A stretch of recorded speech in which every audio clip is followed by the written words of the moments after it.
여러분, 오늘 또 이 자리에 하나님께서 우리와 함께하고 계심을 믿습니다. 지금까지 우리가 믿음장을 살펴보고 있습니다. 각각 인물들에 대해서 다양하게 삶에 어떻게 그 믿음이 나타났는지 한번 살펴보았는데요.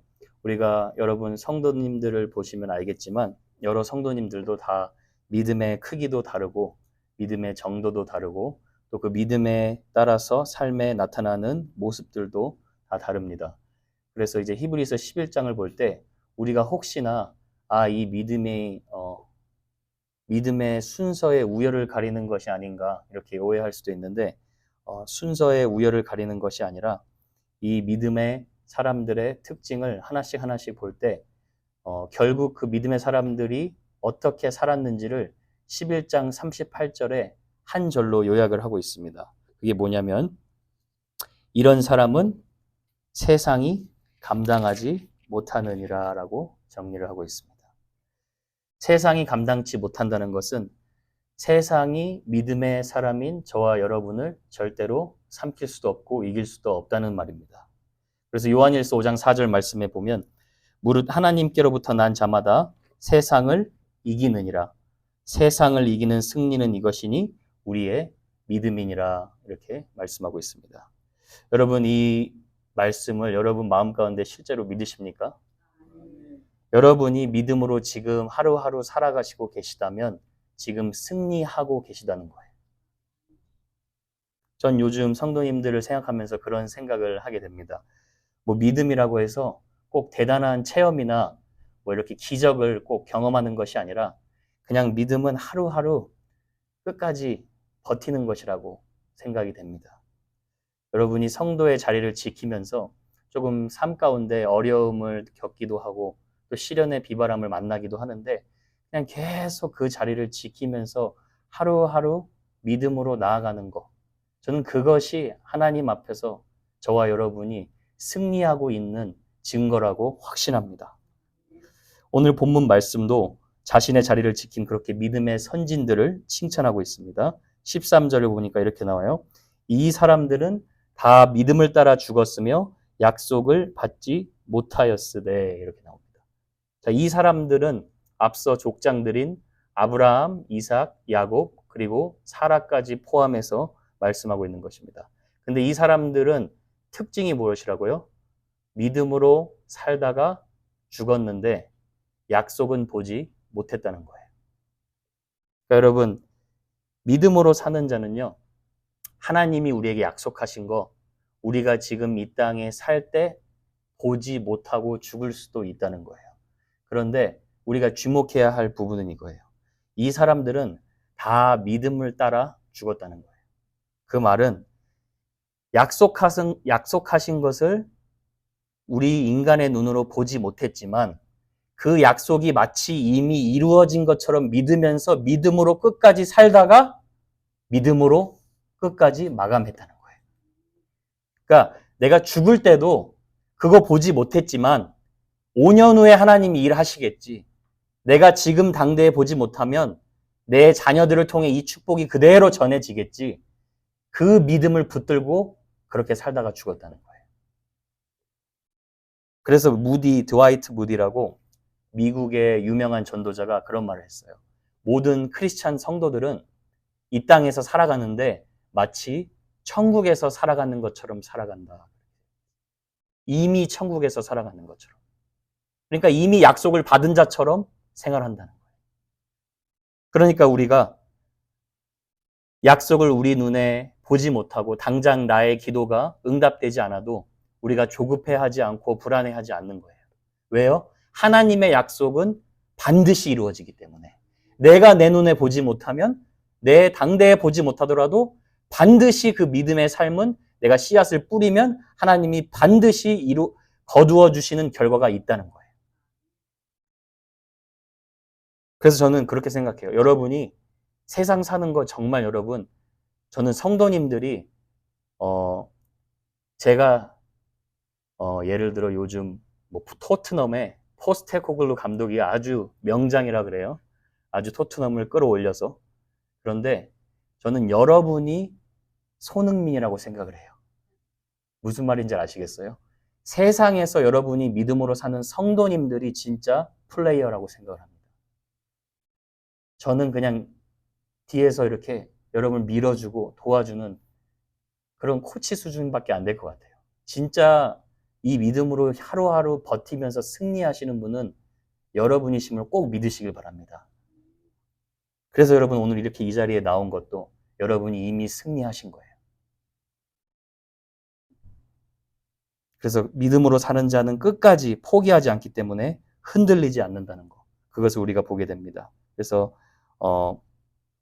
우리가 저와 여러분이 좀 이렇게 때로는 믿음으로 살다가 힘들 때도 있고 좀 마음이 아플 때도 있고 내가 생각한 대로 잘 안 풀릴 때도 있는데 여러분 그냥 믿음으로 사시고 계시면 그게 지금 여러분이 하나님의 축복 받고 계신 거예요. 믿음으로 사는 자는 만사 형통하리라 그랬죠. 무슨 일을 만나도 여러분이 주님 때문에 형통하실 수 있는 믿음의 복된 성도들 되시기를 축복합니다. 13절 하반부에 보시면 족장들이 그렇게 믿음으로 살 수 있었던 이유를 밝힙니다. 13절 하반부에 보니까 13절 한번 다시 한번 같이 읽어볼까요? 시작. 이 사람들은 다 믿음을 따라 죽었으며 약속을 받지 못하였으되 그것들을 멀리서 보고 환영하며 또 땅에서는 외국인과 나그네임을 증언하였으니. 자, 이 약속을 이미 보고 환영한 것처럼 살아갔는데 그런데 자신에 대해서 어떻게 증언했다고 나옵니까? 나는 나그네이자 나는 외국인이다. 그렇죠? 쉽게 말하면 여러분, 내 집은 이 세상이 아니다. 나의 본향은 따로 있다. 이것을 확실하게 알았던 거예요. 그래서 예수님이 그런 말씀을 하셨죠. 제자들에게.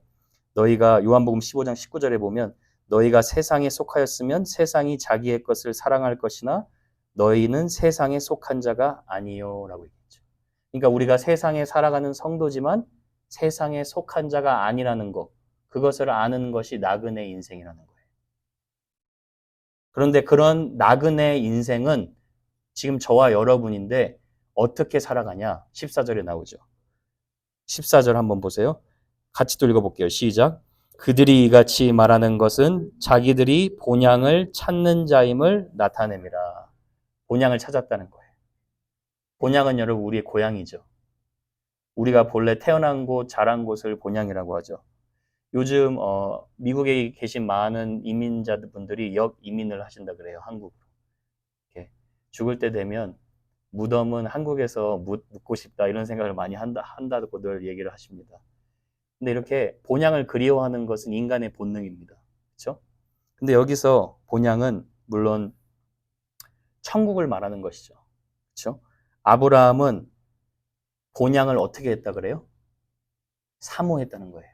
그러니까 내가 가는 목적지와 종착역은 천국이지 않은 수준이 아니라 여기 보면 영어로 보면 이렇게 나와요. seeking, desiring. 헬라어로도 내가 갈망했다 그래요. 갈망하고 사모했다. 천국을 갈망하고 사모했다는 거예요. 자, 근데 여러분 우리가 질문할 수 있어요. 저와 여러분이 천국을 이 땅에서 갈망하고 사모하면서 살아간다는 것이 어떤 의미일까요? 뭐 본향을 사모한다는 말이 사실 되게 좀 두리뭉실하지 않습니까? 그렇죠? 천국의 소망을 갖고 살아간다.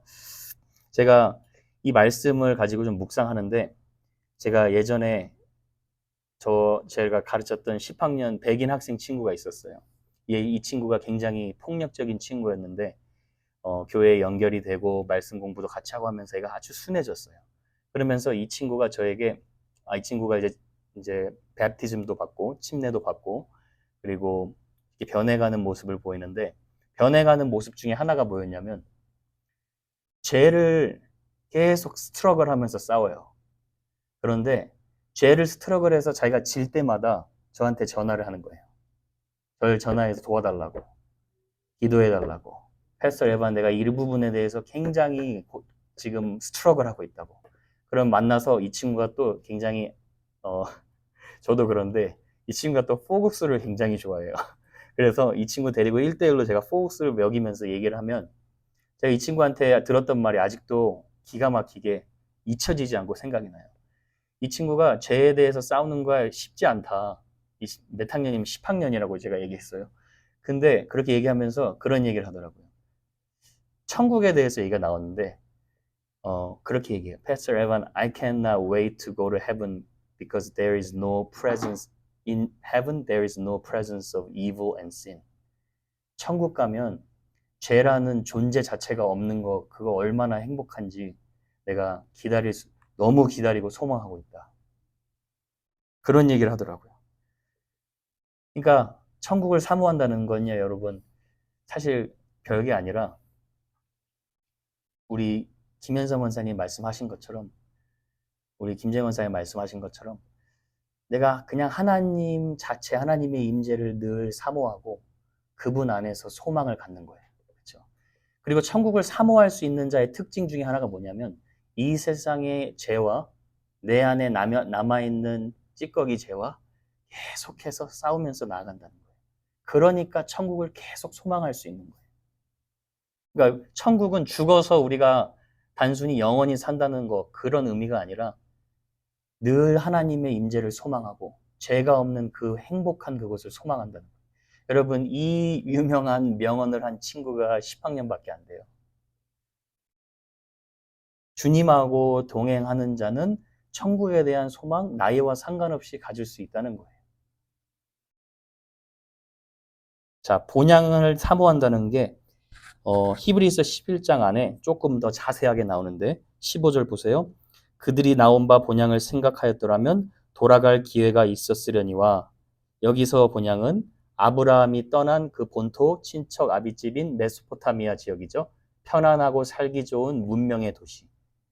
얼마든지 아브라함이 다시 그 편안한 곳에 돌아갈 수 있었지만 돌아가지 않고 왜 돌아가지 않았습니까? 바로 다음 16절에 더 나은 본향을 사모했다.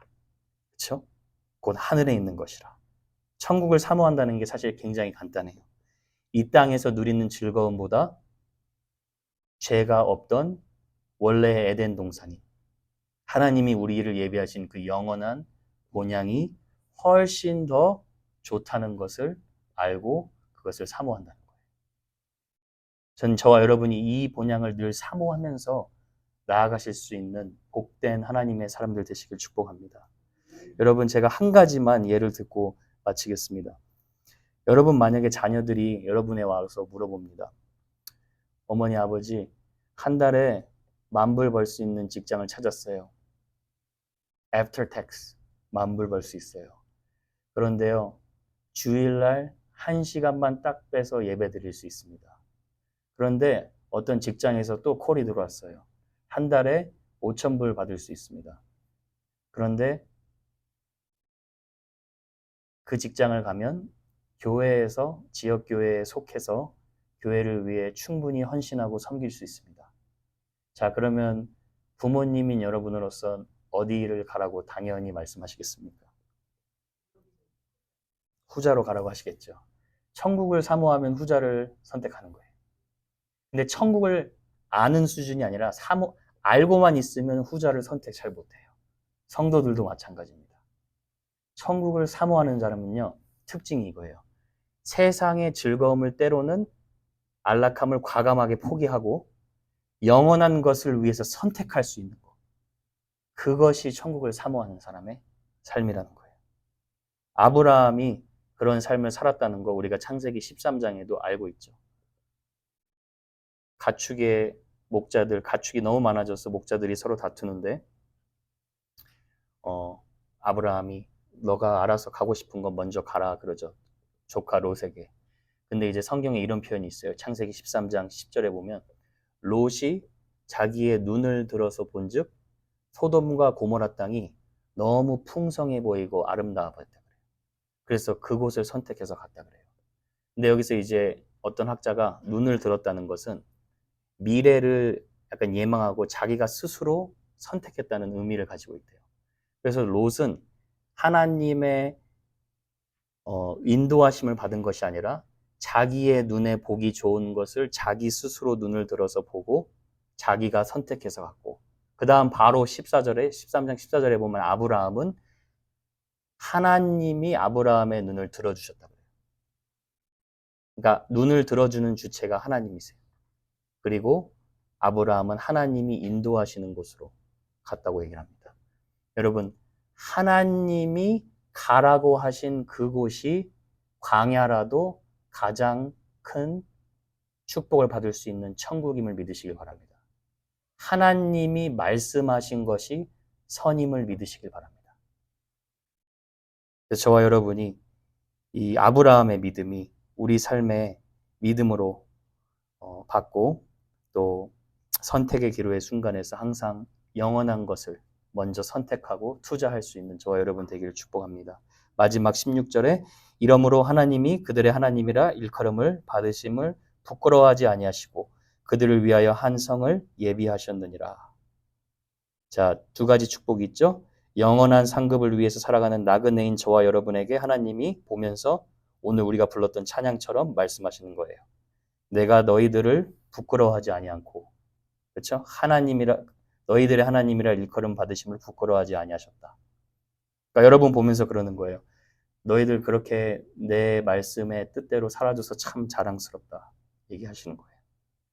그리고 두 번째는 그들을 위하여 한 성을 예비하셨느니라.